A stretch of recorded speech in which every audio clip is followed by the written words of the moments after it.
Perkenalkan, nama saya Mutmainah Ukas Abdul Latif, Stambuk G701-18113. Pada kesempatan kali ini, saya akan menjelaskan bagaimana proses cacing bisa masuk ke dalam tubuh manusia. Pada dasarnya, cacingan adalah salah satu jenis penyakit infeksi yang disebabkan oleh adanya cacing di dalam usus tubuh manusia. Penularannya bisa dari satu orang ke orang lain.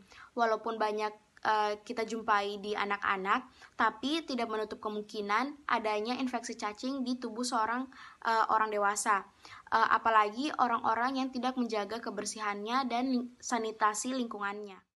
Lalu, bagaimana cara cacing bisa masuk ke dalam tubuh manusia? Pertama, bisa menembus telapak tangan atau telapak kaki.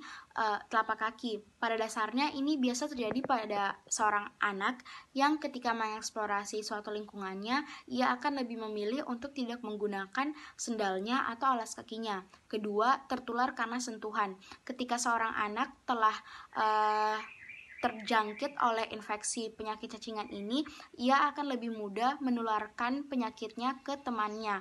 Kemudian melalui jajanan yang kurang higienis. Ketika seseorang membeli suatu jajanan yang kurang higienis, ia akan lebih mudah mendapatkan suatu penyakit infeksi cacingan ini.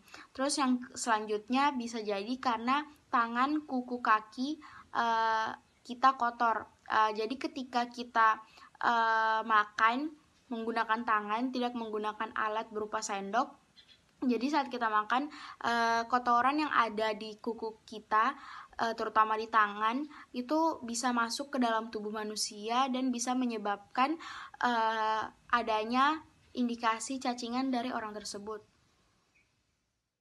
Perkenalkan, nama saya Nurinaya, Stambuk G701-18179.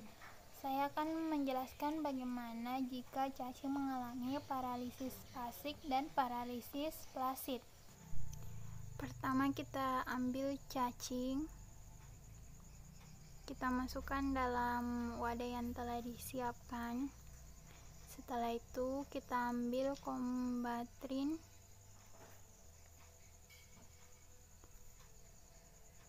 kemudian tuangkan di atas cacing. Setelah itu tunggu efeknya. Paralisis flasid akan menyebabkan otot mengecil dan menjadi lembek sehingga menyebabkan kelemahan otot. Paralisis spastik adalah ketika otot-otot mengalami kelumpuhan menjadi kaku atau terjaga dan bisa muncul gerakan-gerakan yang tidak terkendali. Perkenalkan, nama saya Nurul Afifah, Stambuk G701-18145. Jadi saya akan menjelaskan obat uji yang digunakan pada percobaan kali ini. Yang pertama yaitu Pyrantel Pamuat, memiliki dosis 4 mg oral per hari. Dosis dewasa itu tidak lebih dari 2000 mg per dosis. Lalu pada farmakokinetik, absorpsinya itu terjadi sedikit penyerapan. Pada metabolisme itu sebagian terjadi pada hati. Lalu puncak plasmanya itu terjadi dalam waktu 1-3 jam. Ekskresinya itu melalui feses 50% dan urin 7%.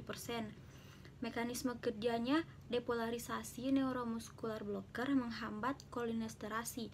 Kolinesterasi ini merupakan bagian dari enzim yang mengkatalisis hidrolisis neurotransmitter asetilkolin menjadi kolin dan asam asetat yang akan menyebabkan kelumpuhan dan kejang pada cacing. Obat uji yang selanjutnya yang digunakan pada percobaan kali ini yaitu piperazine citrat. Piperazine citrat ini memiliki dosis dewasa asam hidrat 4,5 gram. Sebagai dosis tunggal diulangi sekali sehari selama 14 hari. Kemudian sebagai hidrat itu 2,25 gram. Sekali sehari selama 7 hari, dapat diulang 2 kali setelah 7 hari.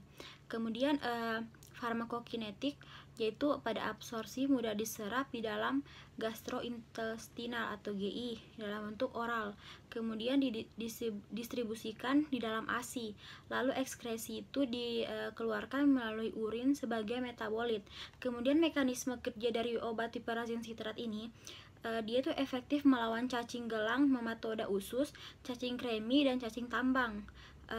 Ini menghasilkan blok neuromuskular yang mengakibatkan kelumpuhan pada cacing yang akibatnya dapat dikeluarkan dalam bentuk feses. Assalamualaikum warahmatullahi wabarakatuh. Perkenalkan, nama saya Nurbahara Petalolos, Tambuk G701 18218. Saya akan membahas tentang obat mebendazole, yaitu pada dosis eutrobiasis dewasa itu 100 mg sebagai dosis tunggal dan dapat diulangi jika perlu 2-3 minggu setelah perawatan awal anak lebih dari 2 tahun sama dengan dosis dewasa. Ascariasis trichursasis dewasa 100 mg selama 3 hari berturut-turut atau 500 mg sebagai dosis tunggal anak lebih dari 2 tahun sama dengan dosis orang dewasa. Adapun mekanisme kerjanya yaitu dapat menghambat pembentukan mikrotubulus cacing secara selektif dan irreversibel, menghalangi penyerapan glukosa dan nutrisi lain dalam cacing dan penghambatan produksi telur dan kematian cacing. Farmakokinetiknya pada absorpsi buruk diserap dari saluran. Kalau distribusinya itu melintasi sawar darah otak dan memasuki ASI. Metabolismenya dimetabolisme secara luas di hasil melalui efek pars ekskresi terutama melalui feses orang atau kurang dari 2% paruh minilasi 3-6 jam.